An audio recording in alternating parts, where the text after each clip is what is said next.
네, 주말 동안 글로벌 증시에는 어떤 이슈들이 있었을까요? 보도국 조연 기자와 함께 자세히 알아보도록 하겠습니다. 안녕하세요. 안녕하세요. 해외 주요 이슈들 하나하나 짚어보도록 하죠. 네, 지난 주말 유럽 증시는 재정 절벽에 대한 우려로 하락 마감했고요. 뉴욕 증시는 기대감으로 상승 마감했습니다. 지난 16일 버락 오바마 대통령이 미국 양당 의회 지도자들과 함께 백악관에서 재정 절벽에 대한 첫 회동을 가졌는데요.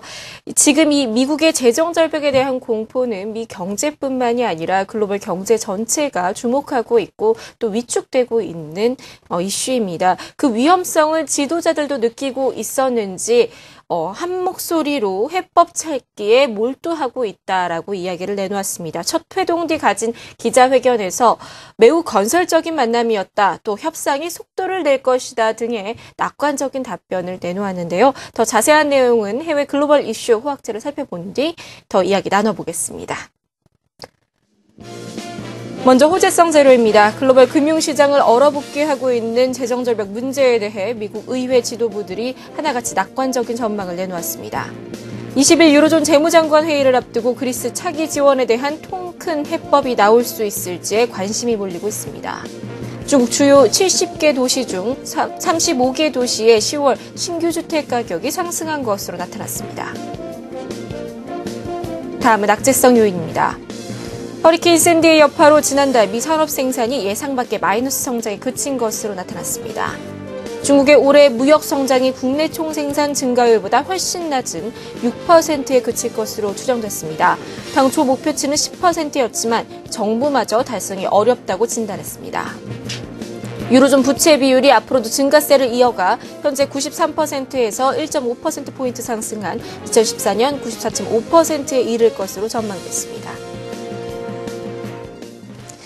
네, 재정 절벽 이야기를 하지 않을 수가 없습니다. 오바마 대통령이 의지를 나타낸 만큼 의회 지도부들도 이 재정 절벽 위기를 해결하기 위해서 각고의 노력을 하고 있다고요. 네, 그렇습니다. 지난 16일 버락 오바마 대통령은 의회 지도자들과 함께 1시간여에 넘는 협상을 가졌습니다.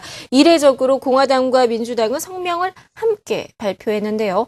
이 성명에는 건설적인 회의였다. 우리는 계획이 있고 이에 따라 앞으로 나아갈 것이라며 해결 의지를 강조하는 모습이었습니다.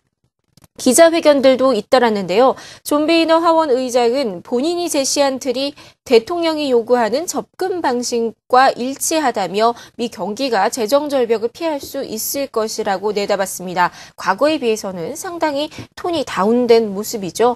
또 이날 협상에 동석한 티모시 가이트너 재무장관도 분위기가 매우 좋았다고 평하면서 협상이 몇 주 내로 끝날 수 있을 것이라고 낙관적인 전망을 내놓았습니다. 리드 민주당 상원 원내대표는 12월 마지막까지 기다리지 않을 것이라며 자신감을 내비치기도 했는데요. 이에 시장에도 기대감이 차오르고 있습니다. 올해 안에는 협상을 타결지을 것이란 전망과 함께 협상은 두 단계로 진행될 것이란 관측이 시간이 갈수록 힘을 얻고 있는데요.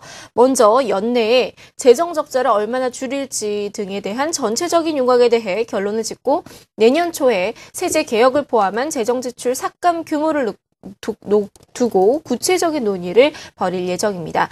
가장 첨예한 이슈 부자 증세에 대한 이견은 여전하지만요. 공화당이 한 발 뒤로 물러나는 모습을 보이고 있어서 어떻게든 세수 증가는 불가피할 것으로 전망되고 있습니다. 이번 주에는 추가적인 협상이 없습니다. 미 의회가 이번 한 주 추수감사절 휴회에 들어가고 오바마 대통령도 현재 동남아시아 순방을 하고 있기 때문인데요. 하지만 실무자들이 감축안 마련에 속도를 내서 11월 마지막 주, 그러니까 다음 주죠. 다시 의회 지도자들이 오바마 대통령과 함께 만나 방안을 논의할 예정입니다. 한편 미국은 이번 주 블랙 프라이데이를 시작으로 연말 소비 시즌에 본격적으로 돌입하게 됩니다. 앞서서 얘기했던 이 재정 절벽 때문에 좀 타격을 입지 않을까 하는 우려도 있는데요. 어떤가요? 네, 그렇습니다. 미국에서 최대 쇼핑 대목이라고 하면 바로 이 연말 쇼핑 시즌입니다. 이번 주 추수감사절 이후부터 크리스마스까지 11월부터 12월이 가장 큰 쇼핑 시즌으로 꼽히고 있는데요. 소비가 경기의 70%를 차지하는 미국으로서는 이 기간이 정말 중요합니다. 이에 시장은 재정절벽 우려 증폭으로 인한 소비 위축이 일어나지 않을까 걱정하고 있는데요. 실제로 전미 소매업협회 조사에 따르면 오는 23일 블랙 프라이데이 프라이데이에 쇼핑을 계획하고 있는 소비자는 1억 4,700만 명으로 지난해 1억 5,200만 명보다 다소 줄었습니다. 매출액 증가율도 지난해보다 떨어진 4.1%가 예상되고 있는데요. 하지만 최근 10년 평균치 3.5%는 넘을 듯합니다. 유통업계들도 온라인과 오프라인의 연계 판매, 오프라인 매장 조기 개장, VIP 서비스 확대 등 경쟁을 펼치고 있습니다. 한편 이번 주 또 하나 눈길을 끄는 것은요. 바로 긴급히 열릴 특별 유로그룹입니다. 지난주 해법을 내지 못하고 마무리된 유로존 재무장관들은 오는 20일 다시 한번 모여서 그리스 차기 지원에 대한 결론을 낼 텐데요.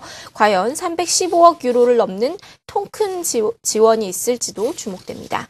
이외의 주요 이슈들 이번 주 일정도 간단히 짚어보겠습니다. 이번 주 미국에서는 주택에 관련된 지표들이 많습니다.